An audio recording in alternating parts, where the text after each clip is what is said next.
Hello everyone, আমি সঙ্গীতা। তোমাদের সবাইকে জানাই আমার পরিবারে অনেক অনেক স্বাগত। আশা করি তোমরা সবাই খুব ভালো আছো, সুস্থ আছো আর হাসি খুশিতে আছো। আজকে হচ্ছে 18ই আগস্ট, রবিবার। আর আজকে হচ্ছে রবিবারের সকাল, একদমই তাড়াহুড়ো নেই, তাই জন্য অনেকটা দেরিতে আজকে ঘুম থেকে উঠেছি।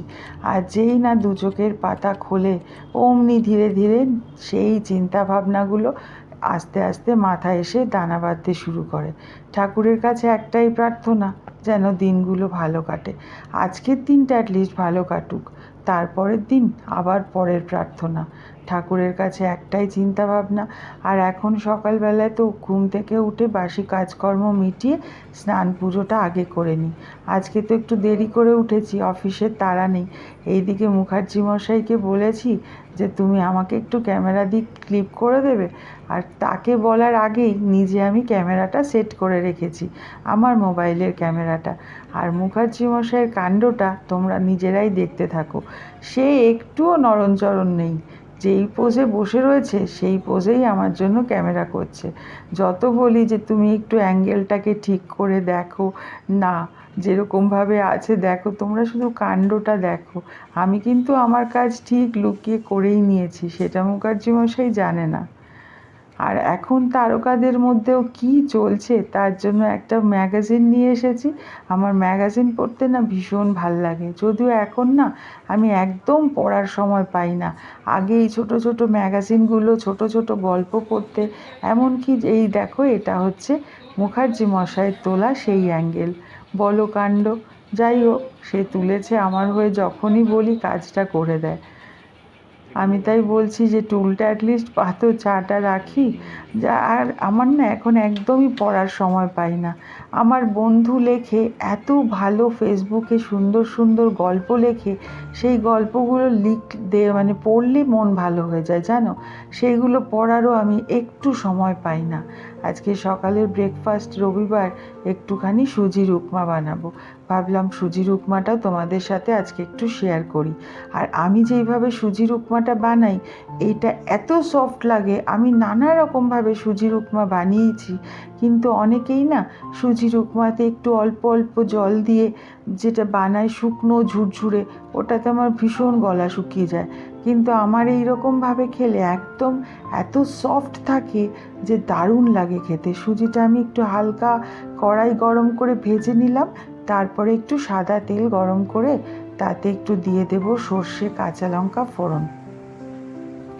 আজকে আবার সকাল থেকে বাইরে ভীষণ বৃষ্টি হচ্ছে। ঘুম থেকে উঠেছি, আমি কিন্তু উঠেছি 7:30 পৌনে 8টার সময়। তখন দেখছি একদম অন্ধকার। দেখেছো বাইরে কি বৃষ্টি। আগে আমার বৃষ্টিকাল একদম ভাল লাগতো না, আজকাল কি ভালোই যে লাগে। বৃষ্টি হলে যেন মনটাও বেশ ভালো হয়ে যায়। এটা একদম নতুন হয়েছে, মানে এখন বৃষ্টি ভাল লাগছে।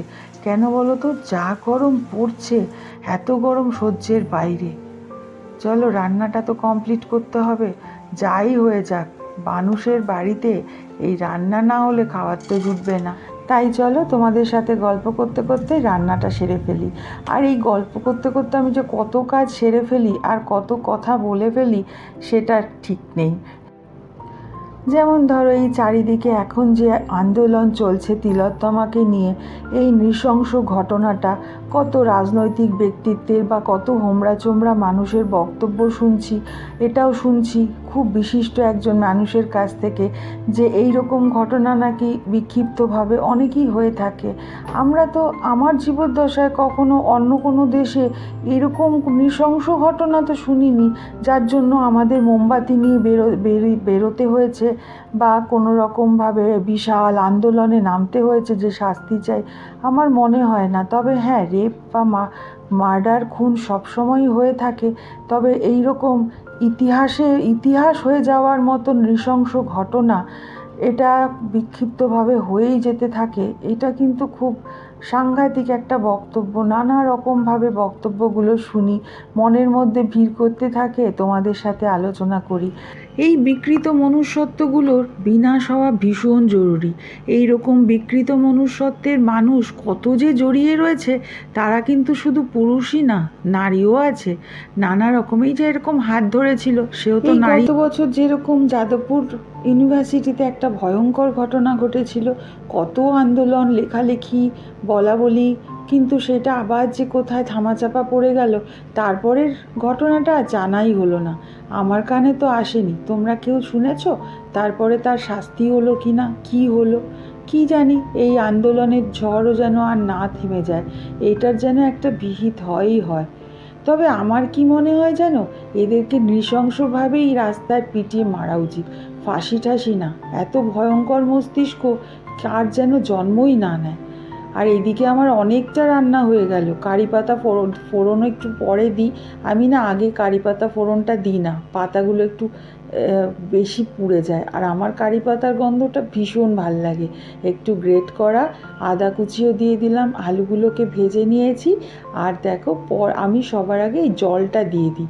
আমি সুজিটা দেওয়ার আগে জলটা দিয়ে যখন টকবক করে ফোটে তখন আমি সুজিটা দিই।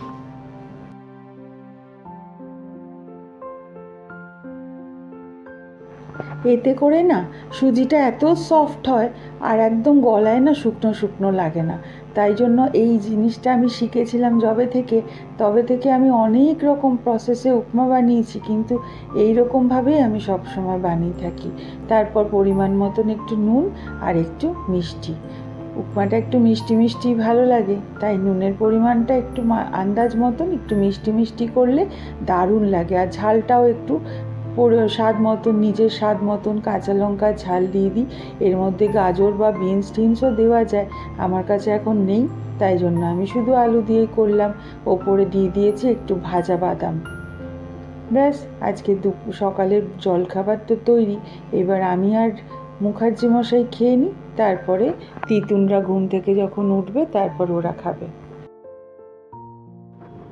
ব্যাস, তৈরি আমার সকালের জলখাবার। এইবার আবার চিন্তা দুপুরের রান্নাবান্না কি হবে। তবে আজকেও আমার নির্ঝামেলার রান্না আছে।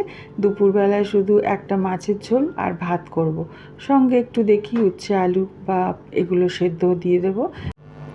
দেখো কি সুন্দর ঝুরঝুরে হয়েছে, আবার সফটও হয়েছে। এবার আমাদের দুজনের বাটিতে তুলে নিই। আর আজকে বেশ বৃষ্টি বৃষ্টি ওয়েদার, দুপুরে মনে হচ্ছিল খিচুড়ি খাই, কিন্তু সেইটা সম্ভব না, তাহলে আবার অন্যদের জন্য করতে হবে। মুখার্জি মশাইকে বলেছি ক্যামেরা ধরতে, তার আবার কাণ্ড শুরু হয়ে গেছে।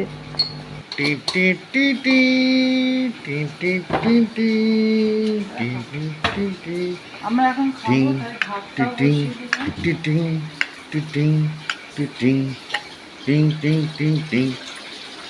টাটা।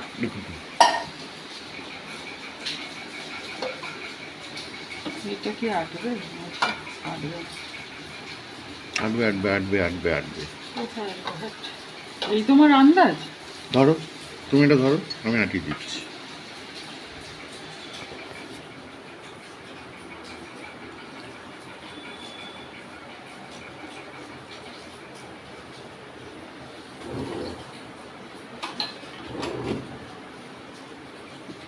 এই মা, পড়ে যাবে, টকবক করে ফুটবে, ওটা পড়ে যাবে। এরকম ভাবে দিয়ে দিই। হ্যাঁ, এই তো বুদ্ধি খুলেছে। না, এটা ঢাকা না, তুমি ওই তলার বাটিটা না একটু ছোট করে দাও। না, এটা ঠিক আছে। অবশেষে বুদ্ধিটা বেরিয়েছে। ওই যে কুমড়োর ছক্কা করব বলে কিছু ছোলা ভিজিয়ে রেখেছিলাম, এবার ছোলা কুমড়ো ছক্কাতে তো দিয়েছি, বাকি অবশিষ্ট ছোলাগুলোকে একটু নুন দিয়ে সেদ্ধ করে রাখলে খাওয়া হয়ে যাবে, আর খেতেও বেশ ভালো লাগে। আজকে কাজ ওইদিকে গ্যাসের মধ্যে বসিয়ে চলে এসেছি ঋষির ঘর পুছতে। এক এক দিন মানে রোজ দিন তো একভাবে পারি না, এক এক দিন এক একটা জায়গা পরিষ্কার করি। রোজ একসাথে চাপ নিলে না বড্ড বেশি চাপ হয়ে যায়, তারপরে সেই আবার একসাথে ধুলো পড়ে, আর প্রত্যেক দিন তো ঝাড়তেই হয়। আর তিতুনের এখানে অনলাইন ক্লাস চলছিল, তিতুন দাদার ঘরে বসেছে, আমি ওইদিকে টেবিলটা পুছে নিচ্ছি।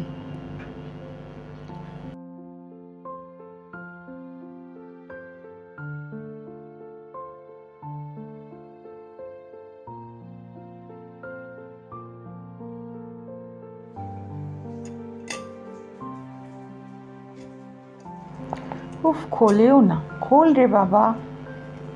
ভেতরে দেখি কি অবস্থা। বাহ, কি সুন্দর সেদ্ধ হয়ে গেছে দেখো, বুদ্ধিটা কিন্তু মন্দ না। ওপরে স্ট্যান্ড বসিয়ে ছোলাটা দিয়ে দিয়েছি, ছোলাটাও সেদ্ধ হয়ে গেছে।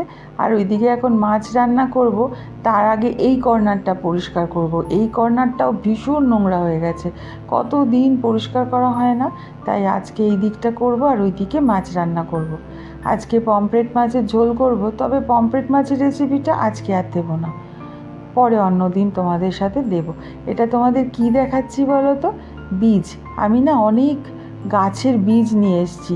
আমার দেওর গেছিলো এই মার্কেটে, যেখানে ধরো গাছের বীজ বা চারা টারা পাওয়া যায়, গাছের যেই মার্কেটটা, সেইখান থেকে আমাকে টমেটো, বেগুন এগুলোর বীজ এনে দিয়েছে। আর আমি কিছু কুমড়োর বীজ নিয়ে শুকিয়ে রেখেছি, সেইগুলোর ইচ্ছা আছে সেইগুলোতে চারা বানিয়ে পুঁতবো।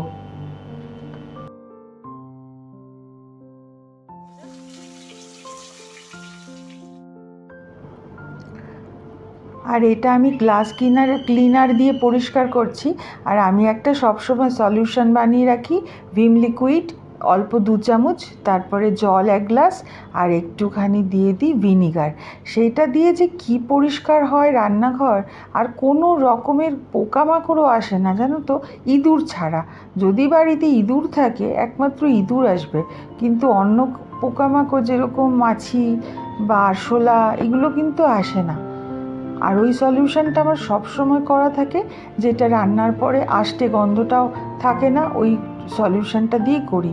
আর এটা যেহেতু মাইক্রোওভেনের ওপরটা গ্লাস বডি, তাই জন্য আমি গ্লাস ক্লিনার দিয়ে পরিষ্কার করলাম। ব্যাস, এই জায়গাটা কমপ্লিট হয়ে গেল, ভেতরটাও পরিষ্কার করে দিয়েছি। এইবার যাই মাছটা কেমন হলো দেখি।